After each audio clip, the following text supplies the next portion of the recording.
my name is Sang Kim, and this is my video part of the whole project. So, one thing you need to understand is Euler is a math prodigy, first. However, Euler is also a polymath.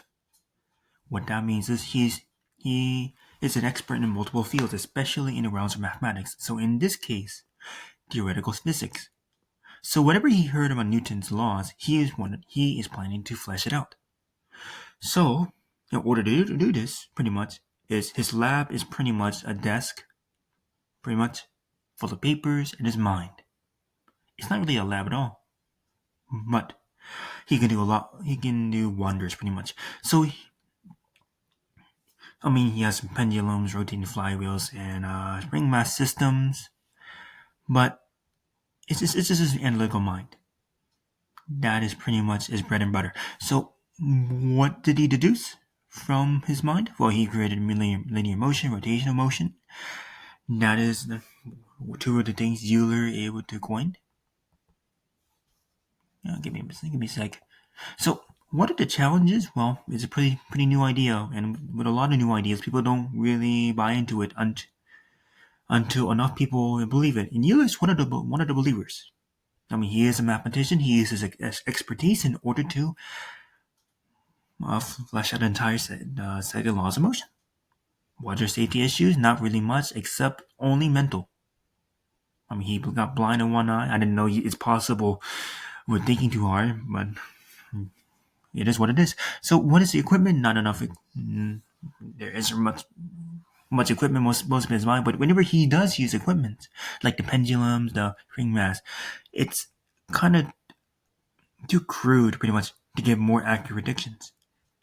Information processing, there is obviously he doesn't have an iPhone in his pocket, but ever since he's a renowned mathematician, people, whenever Euler says something, he held more sway to other scientists compared to most scientists. What is his motivations? Literally, Leonard went to university when he was 13 years old.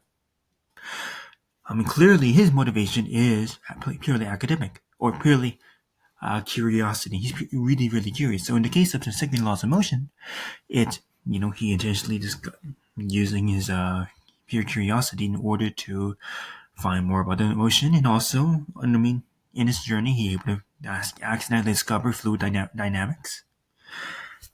So who is the benefits? Originally astronomers, but eventually, over time, there's other people,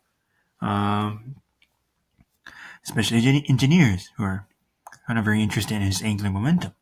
So what are the benefits? Well, anything with torque or angular velocity, basically you're able to coin, right?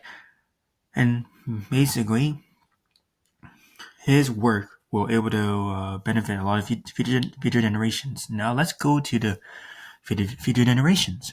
So what are modern experiments? Well, basically it's much more better, it's much more accurate. And how so? You can put a glider, you put some mass, you put the mass down, you can able to pull. That is one way.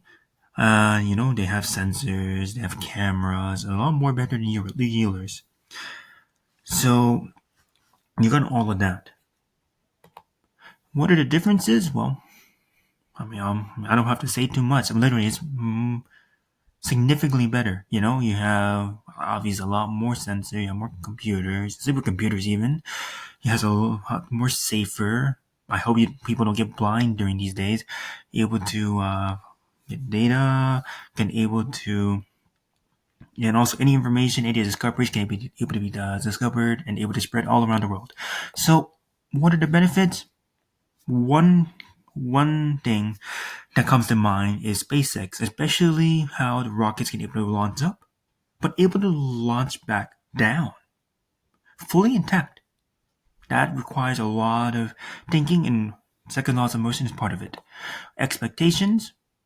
Well, there's a lot of expectations. Like I said, mentioned, SpaceX is able to build a rocket that can be able to launch back down. Imagine what it can be able to do with that sort of knowledge. But not only in space exploration, it can also be used in quantum mechanics. It can also use even in nanotechnology as well.